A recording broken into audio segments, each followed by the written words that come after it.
Hi, this is a video of showing you how to do an oil service on a 2013 Toyota Aygo. So what we're going to do first of all is we're going to send the vehicle in the air so we have some access underneath and we can have a look at what we're doing.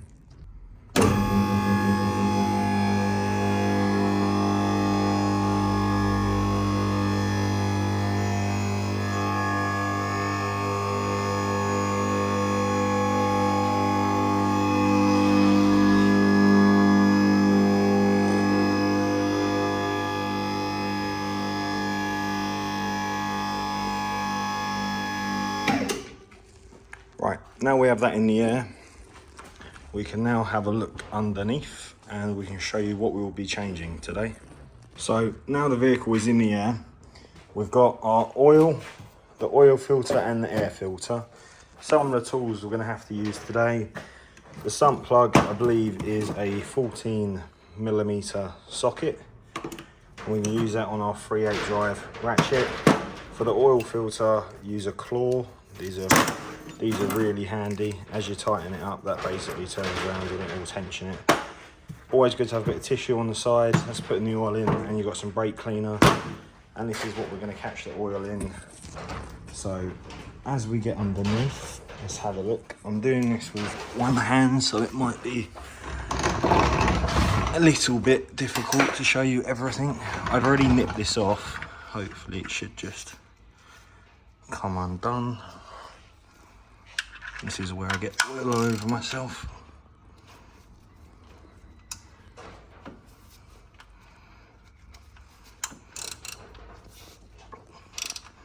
Right, it's coming undone quite nice and loose now. So what I like to do, if I can, try and get behind it and line this up roughly where you want it, and hopefully we don't get wet.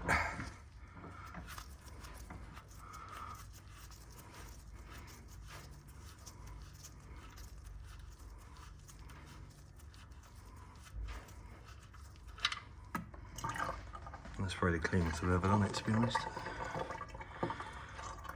So what we're going to do is we're just going to put our sump plug here, make sure the washer all looks good. So whilst that's draining down, our oil filter is just there. So I'll give this a couple of minutes, wait for it to all come out, and then we'll put the plug back in and then remove the oil filter. Right, now all the oil's drained out, I've just put this in quickly because I've only got one hand. What we're going to do is we're just going to screw this in like so, and we're just going to spray a bit of the oil residue off with a bit of brake cleaner like that. Just get it nice and clean, just give it a slight wipe around. And then when you're tightening this up, you don't need to go mad. A lot of people use impact guns and stuff, which is fine. I prefer just to nip it by hand, especially when you're undoing it, because they can, if you snap it, it's going to be a long day. So that's off now, and the oil's in there. So what we need to do now is we need to move on to the oil filter. So I use this, which is basically a claw. They sell, you can buy these anywhere, Amazon, Halfords, etc. I have taken this off already. Well, just loosened it, but for demonstration purposes. Basically, you have this here, and that hugs itself around there. And as you tighten it up with a ratchet, that gets tighter. This can always be a bit messy getting this off. Hopefully it isn't too bad. You can already see it dribbling.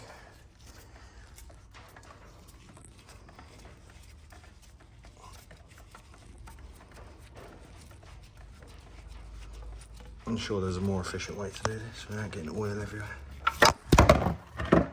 There you go, just like that. Right, now we've got the oil filter off. Obviously all the oil goes in here. This is the oil, the old filter. What's really crucial is you want to make sure this rubber seal comes off with the filter, or even if it's on there, it doesn't matter, but just make sure it's off before you put the new filter on.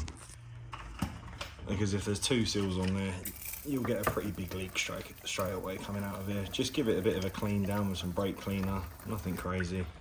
And what you want to do, I've already done this, but with your new filter, you see around the rubber seal, just get a bit of the new oil and just run your finger around it like that. Nothing mad, just means whenever this comes off again in the future, it will be a lot easier. Right, we have the new filter in place. Now all we've got to do is just twist it on. And when you put this on, you just want it hand tight, like that. That's enough, that ain't gonna go anywhere. Now the new oil filter's in and all the oil's been drained, we can lower it back on the ground, change the air filter, and we can also top up the oil.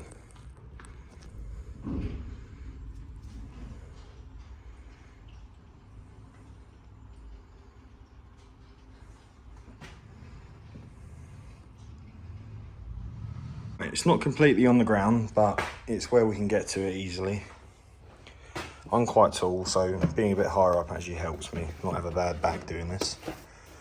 So with your air filter, I've already gone ahead and took some of the clips off. You've got one here, one here, one here, and there's one there. There's no tools required to take this air filter off. So this is your old one, pretty nasty. This is the new one we got.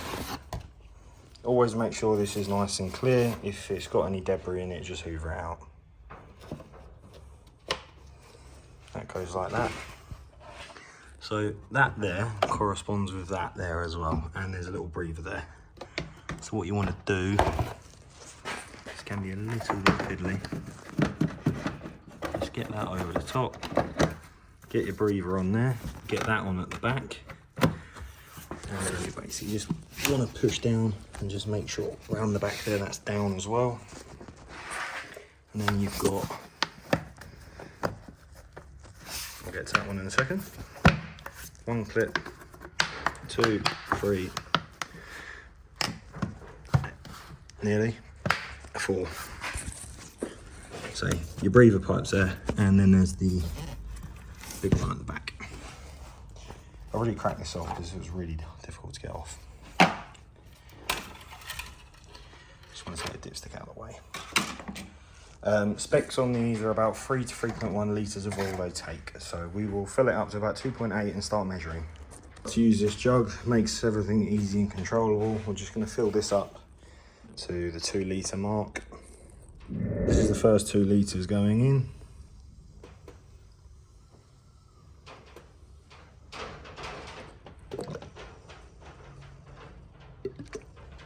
Next time I'll get a helper to make this video easier.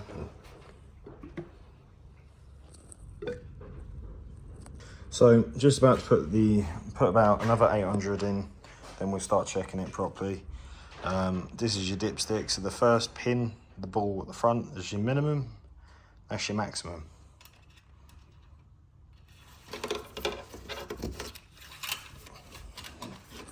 Right, and then we'll do alls in. We'll just check the dipstick and it is bang on.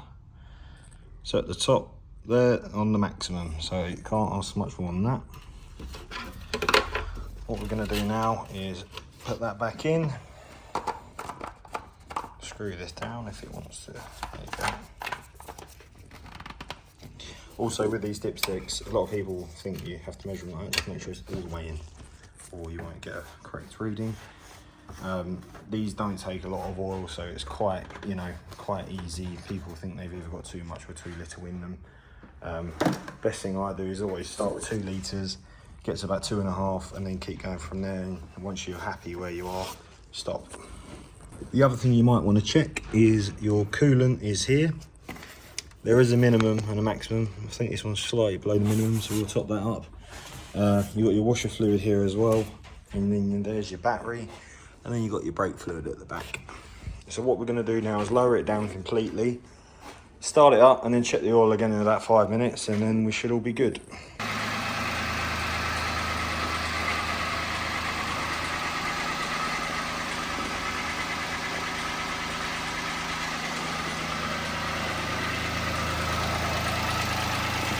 Now that's been running for about 5 minutes, just check the oil again, and it hasn't moved, so we're all good to go.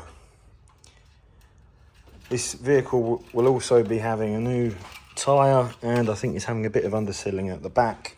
And then other than that, that is all good to leave for the customer. Thank you for watching. Please leave a like and a follow. Cheers.